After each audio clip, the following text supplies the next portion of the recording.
Hello दोस्तों, नमस्कार। मैं पूजा पांडे अपने चैनल में आप सभी का स्वागत करती हूँ। आप सभी कैसे हैं ये बताने के लिए कमेंट बॉक्स में हर हर महादेव जरूर लिखिएगा। तो आज की वीडियो में जानेंगे पितृपक्ष मातृ नवमी कब है, जिन महिलाओं की सास नहीं है उनकी श्राद्ध कैसे करें और क्या क्या चीजें दान करें, किस तिथि पर करें पूजा विधि। अगर सुहागन महिला का श्राद्ध है तो हमें किन किन बातों के या किन किन नियमों का पालन करना होता है, जिससे कि हमारे पितृ प्रसन्न होंगे और उनका आशीर्वाद प्राप्त होगा। तो आप सभी को आज के वीडियो में यही पता चलेगा, आज की वीडियो में यही शेयर करेंगे। जिनकी सास नहीं है तो उनकी विदाई हमें कब करना होता है, अगर सुहागन है तो हमें क्या क्या चीज का पालन करना होता है, अगर विधवा है तो हमें क्या चीज का ध्यान करना चाहिए। तो सास का दर्पण कर रही हैं तो उनको साथ में क्या करना होता है, क्या नहीं करना होता है। सास का दर्पण किसको करना चाहिए, बहू को या बेटे को। मतलब कि जैसे कि सास नहीं है तो उनका दर्पण हमें करना चाहिए कि नहीं, नवमी के दिन उनका विसर्जन कैसे होता है। तो आप सभी इन नियमों को जानने के लिए वीडियो को पूरा देखिएगा, एकदम विस्तार के सहित मैं आपको पूरी विधि बताकर ही बताऊंगी। आप लोग वीडियो को देखिएगा। वीडियो अच्छा लगे तो लाइक कमेंट शेयर कर दीजिएगा। कमेंट में हर हर महादेव जरूर लिखिएगा। और पहले तो आप लोगों का मैं आभारी हूँ, आप लोग हमारे चैनल को सब्सक्राइब जरूर कर लीजिएगा। तो जिनकी सास नहीं है उन बहनों को इन नियमों का पालन जरूर करना चाहिए। मातृ नवमी 2025 में 15 सितंबर को पड़ रही है। जिनकी सास नहीं है, जो जितनी भी महिलाएं होती हैं, जो मृतक महिलाएं हैं, उनकी विदाई मातृ नवमी के दिन उनका विसर्जन होता है, करना चाहिए। ये शास्त्र में भी लिखा है और यहाँ मतलब कि होता भी ऐसे है, तो उनका करना चाहिए। दान करना चाहिए, उनके निमित्त जितना करेंगे उतना फल आपको प्राप्त होगा। जब तक हम दर्पण करते हैं तब तक बाल नहीं धुलना होता है, ना कंघी करना होता है, ना सिंदूर लगाना होता है, ना मुहावर लगाना होता है, मतलब कि कोई चीज लगाते नहीं है। सिर्फ उन्हीं के निमित्त हमें श्राद्ध मतलब कि पानी देना होता है। फिर उनके जो भी पसंद होता है वो भोजन बना के उनको निकाला जाता है, उनका पूजन किया जाता है। पितृपक्ष में ये अपनी सास के लिए, क्योंकि पितृपक्ष आप सभी को मालूम है कि चल ही रहा है। पितृपक्ष 16 दिन के लिए धरती पे हमारे पितर आते हैं, निवास करते हैं, तो उनके लिए कुछ ना कुछ करना बहुत ही जरूरी होता है। पितृपक्ष में जो मातृ नवमी आती है ना, उसी दिन महिलाओं का श्राद्ध होता है। पुरुषों का श्राद्ध उनकी तिथि के अनुसार होता है। लेकिन जिन पुरुषों का मतलब कि आपको किसी का अगर तिथि नहीं मालूम है या भूल गए हैं तो आप उनका श्राद्ध अमावस के दिन कर लिया जाता है, क्योंकि अमावस के दिन सबपित अमावस्या है, उस दिन विसर्जन होता है। उस दिन अगर आप पूजन करेंगे, उनको उनके नियमित श्राद्ध करेंगे तो उसका फल आपको मिलेगा, आप पितर प्रसन्न होंगे। ठीक है, ये बातें आपको समझ में आ रही हैं तो आप लोग जरूर बताइएगा, अच्छा लगा तो जैसे कि हमने कहा कि जो महिलाएं का श्राद्ध करना है तो कैसे करें। अब ये बातें आप लोग सब ध्यान से सुनिएगा, सभी महिलाएं। तो नवमी तिथि जो है, जैसे हमने कहा 15 सितंबर को पड़ रही है, तो नवमी को मातृ विसर्जन होता है। सभी माताएं बहनें नवमी के दिन अच्छी तरह से भोजन बनाएं और किसी ब्राह्मणी को यदि आप निमंत्रण देकर भोजन कराती हैं, ब्राह्मणी को आप 2-4 दिन पहले से निमंत्रण दे दीजिएगा। और निमंत्रण देने के बाद में जब वो आती है तो उनको पैर धुलिएगा, अच्छे से उनको बैठाइएगा, आदर सम्मान करिएगा और उसके बाद उनको भोजन कराइएगा। तो ये बहुत उत्तम है। सास के निमित्त पूरा दान निकालिएगा, संपूर्ण दान आपको करना है। अगर आपकी सास सुहागन है तो आपको उनके लिए संपूर्ण दान करना, अगर विधवा है तो उनके लिए भी आपको दान करना है। कैसे करना है सुहागन और विधवा के लिए दान, ये भी आपको इसी वीडियो में पता चलेगा। तो अगर आपकी महिला सास सुहागन है तो श्रृंगार का सामान, वस्त्र, मतलब जितना आपसे हो सके उतना आप करिएगा। जैसे कि कंजूसी मत करिएगा, श्राद्ध भाव से, प्रेम से, स्मरण से करें, उनको याद करके करें, उनके निमित्त दान करें। जिस ब्राह्मणी को आप भोजन करा रहे हैं उनको अच्छे ज्यादा अच्छा प्रसन्न करें। अगर आपकी सास सुहागन है तो उनको जितनी भी सुहाग की सामग्री है उसको सब समर्पित करिएगा। साथ में आपको एक वस्त्र दान करना है, साड़ी, साया, ब्लाउज, तीनों चीज दान करना है।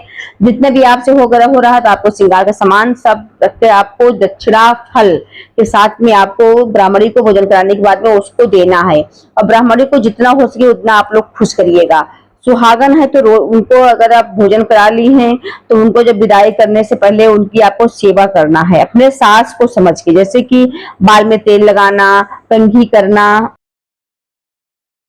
महावर लगाना, नेल पॉलिश लगाना, सिंदूर लगाना, लगाना, सारा श्रृंगार, सुहागन है तो सारा श्रृंगार आपको करना है। उसके बाद में उनको उनका पैर भी आपको दबाना है, फिर उसके बाद में उनको प्रणाम करना है, अपनी गलती से उनको उनसे माफी मांगना है कि हमसे जो भी गलती हुई इसको क्षमा करना और अच्छे से प्रसन्न होना। मतलब कि सास है तो वो प्रसन्न होके जाएं, क्योंकि वो सास की निंदित हो जाती हैं वो। अगर विधवा सास है तो उनके लिए क्या करना है, आप लोग बातें को समझ रहे हैं, ठीक है। तो आप उनके लिए क्या करना है, आपको उनके लिए एक साड़ी, साया, ब्लाउज आपको पूरा निकालना है। आपको जैसे कि सुहाग की सामग्री नहीं देना, फल और दक्षिणा देकर उनको भी पूरा पैर दबाना है, बाल कंघी करना है, प्रणाम, माफी मांगना है और उनको अच्छे से विदाई करना है। कहा जाता है कि उसके बाद ब्राह्मणी का चरण स्पर्श जरूर करना चाहिए।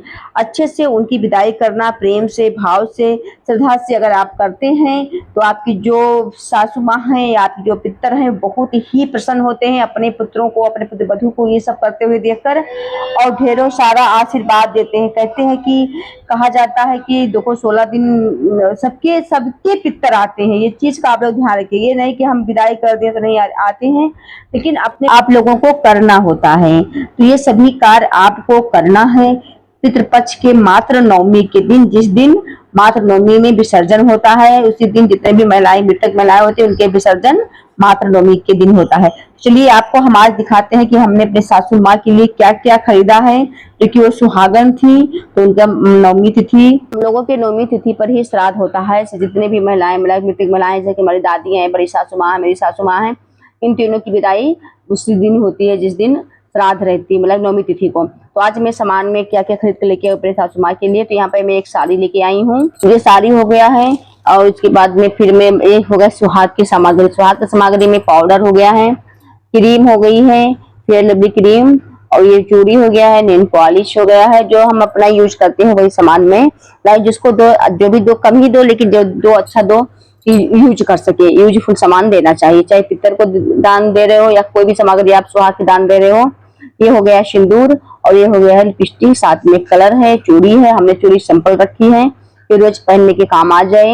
ये एक बिंदी, कलेचर और रबड़ हो गया। इतनी सामान सुहाग की सामग्री है जो कि मैं अपने सासू माँ के लिए लेके आई हूँ। मात्र नवमी के दिन विदाई विसर्जन करने पर ब्राह्मणी को भोजन कराने के बाद में इसको दान देंगे, साथ में दक्षिणा और फल रखकर ही आपको दान देना। इतनी सामग्री और दक्षिणा और फल, क्योंकि दक्षिणा और फल देना बेहद जरूरी होता है। ब्राह्मण को भोजन कराने के बाद में दक्षिणा जरूर दिया जाता है। ठीक है, बातों को आप लोग समझ रहे हैं। साथ में अगर विधवा है तो उनके लिए आपको सिर्फ साड़ी दान देना है और दक्षिणा, साथ में फल रखकर, बस सिर्फ आपको सुहाग की सामग्री नहीं देना है, बस और सब देना है। महिलाओं का जो मृतक महिलाएं होती हैं उनका श्राद्ध जैसे कि हमने कहा मात्र नवमी को होता है। ये हमारे लोगों के यहाँ का नियम है, आप लोग अपने यहाँ का नियम देख लीजिएगा। और जो पुरुषों का श्राद्ध होता है तिथि के अनुसार होता है। जिनको अपने मतलब पूर्वजों की तिथि नहीं मालूम है वो अमावस्या के दिन भी कर सकते हैं। कहा जाता है अमावस्या के दिन सब पितृ अमावस्या है, इस दिन सभी पितरों की विदाई होती है। उस दिन अगर देंगे सभी पितर पाएंगे और प्रसन्न होंगे, ढेर सारा आशीर्वाद देंगे। तो इन 16 दिन में हम सभी को अपने पितरों के लिए कुछ न कुछ तो करना ही चाहिए। इतना हम लोगों के लिए छोड़ के जाते हैं, अगर हम लोग नहीं करते हैं तो ये बहुत ही मतलब नाराज भी होते हैं और अच्छा भी नहीं होता, इसलिए जरूर करना चाहिए अपने पितरों की शांति के लिए है। तो वीडियो आप लोगों को जैसा लगा आप लोग जरूर बताइएगा। वीडियो अच्छा लगा हो तो वीडियो को लाइक, कमेंट, शेयर जरूर करिएगा। चैनल पर नए हैं तो सब्सक्राइब कर लीजिएगा। अगर कुछ बातें आपको नहीं समझ में आए तो आप लोग कमेंट बॉक्स में जरूर पूछ सकते हैं। तो ये वीडियो आपको यही तक था, ये कि जैसे कि हम फिर बता दे रहे हैं कि मात्र नवमी 15 सितंबर 2025 में सोमवार के दिन पड़ रही है। इसी दिन सब मात्र नवमी के दिन इनका विसर्जन है। इसी दिन आप सभी मृतक महिलाओं की विदाई होगी। तो जो भी आपके पास है उसी दिन अच्छे से आप लोग खाना बनाइएगा, भोजन बनाकर, जैसे हमने कहा ब्राह्मणी को भोजन करा के सामान आपको दान देना है। तो चलिए हम चलते हैं अब, तब तक के लिए हर हर महादेव।